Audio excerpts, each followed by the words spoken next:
Here's what needs to happen in the gaming community. EA needs to remake and remaster Fight Night Round 3, include Godzilla and Kong as playable boxers, just so we can play as Godzilla and Kong and they can fight each other in video games as well, or just come up with a monster fighting video game that has Godzilla and Kong in it. I don't know. I would rather have them just be in Fight Night Round 3, and Fight Night Round 3 specifically, that's the best boxing game ever made. Let's do it, EA. Come on!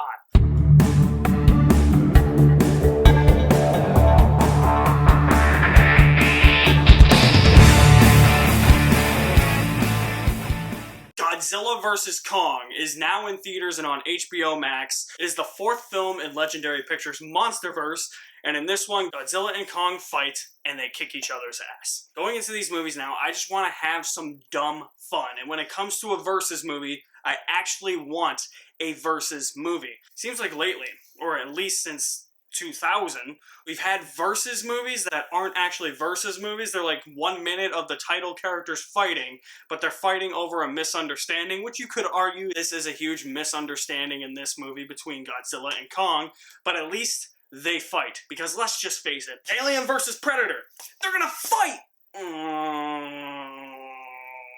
Batman versus Superman, they're gonna fight! X versus Sever, they're gonna fight! Oh, terrible movie anyway. Ford v Ferrari, they're gonna fight! Oh, I wanted fighting, not racing. The only one that I can think of that is an actual versus movie is Freddy vs. Jason.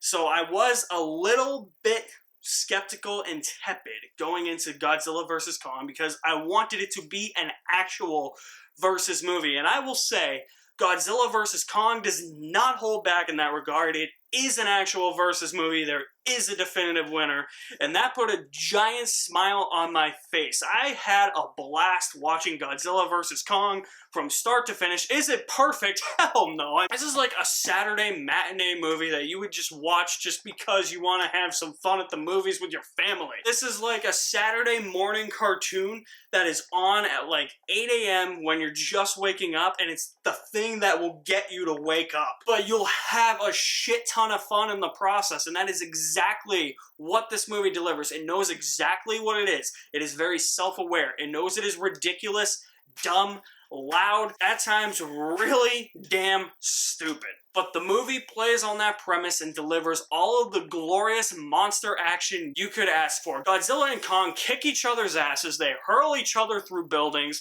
they demolish cities in the process. It was something to behold. The sequence in the trailer that shows them fighting, and they're in Hong Kong, by far my favorite sequence of the entire film. I love that sequence. It was my favorite fight. No fight in this movie matched that fight, and it came close to almost beating Godzilla vs. Rodan and Ghidorah in King of the Monsters. I think King of the Monsters had the better fights only because Ghidorah was that three-headed monster. You know, that thing that looked like, you know, like fake Smog or like more like deformed Smog. We'll just call him more evil Smog. Frickin' Fenway Park got wrecked in that movie.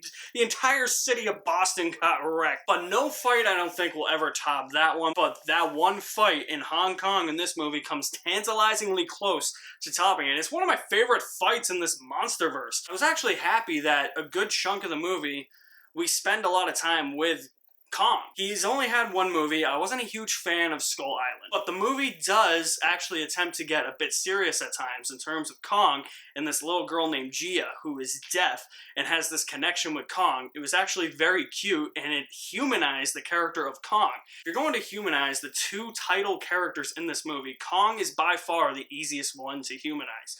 And I don't really think Godzilla needed all that much more humanizing. There were moments where they tried to humanize Godzilla in Godzilla 2014, which is still my favorite of this monster universe.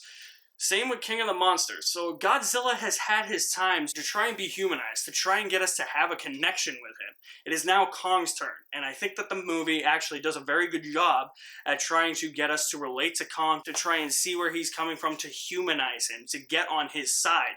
Even though I was Team Godzilla, there were times where I was just like, man, I kind of feel bad for Kong right now. This ends up in a stalemate, or if he ends up beating Godzilla, I won't be mad. And speaking of that Hong Kong fight, it has by far the best visuals of the entire movie. This entire movie looks gorgeous. There's a sequence in Antarctica where I was just mind blown.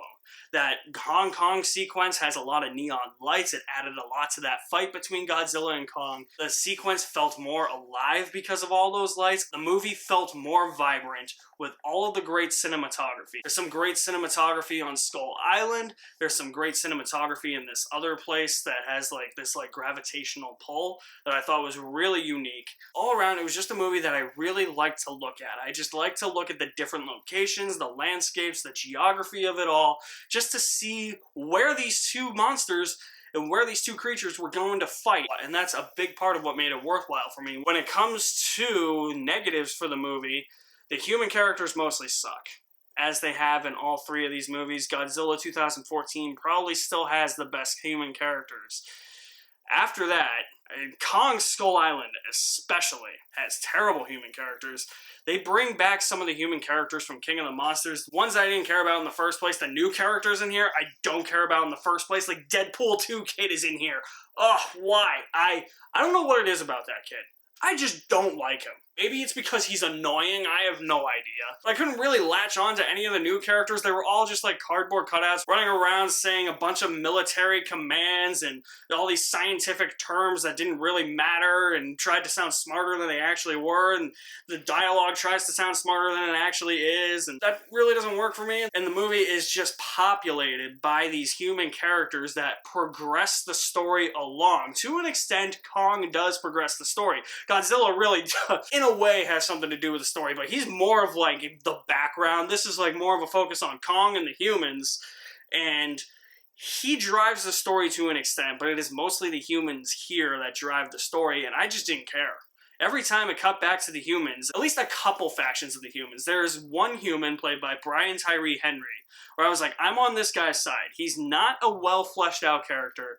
There's like a passing line or something about like his father, but he's a podcaster, he's a conspiracy theorist. I liked where he was going, and I liked him teaming up with Millie Bobby Brown and annoying Deadpool 2 kid. Ugh. Did not need annoying Deadpool 2 kid in this movie, but regardless, that was the group of characters when it cut back to I was more interested in, because what they were doing was the most interesting in regards to the story. The rest of the human factions and characters had nothing of interest to them, and I didn't care one single bit. So the human characters are really just cardboard cutouts. They bog down the story, they bog down a lot of the dialogue, but if you're here just to watch two giant titans kick each other's ass, throw each other through buildings, destroy cities in the process, I think you are going to have a lot of fun with Godzilla vs. Kong. I certainly had a lot of fun with it. It's an actual versus movie. There's a definitive winner. It's got great visuals. The throwdowns are great. The score is also very underrated, and I didn't even mention Adam Wingard's directing. I thought that he was able to weave the characters and the creatures in and out of the screen when they had to be weaved in and out. I thought he did a very good job at that. I'm going to say you will really enjoy Godzilla vs. Kong with 3/4 worth of a bucket of popcorn. This was a lot of fun. I had so much fun watching this. I saw it in the theaters. I didn't watch it in HBO Max, but it's one of those movies that I just want to rewatch right now because I had so much fun with it. I still think Godzilla 2014 is the best in the Monsterverse, but if I had to pick one to watch, it would be Godzilla vs. Kong. It's the one that I had the most fun watching out of these 4 movies. So guys, what did you think of Godzilla vs. Kong? Drop me some feedback in the comments section below. I will leave my link to my website in the description below as well. You guys are the best. Thank you for watching. My name is Alex Madden, and I'll see you at the movies somewhere. Godzilla roar. That was bad.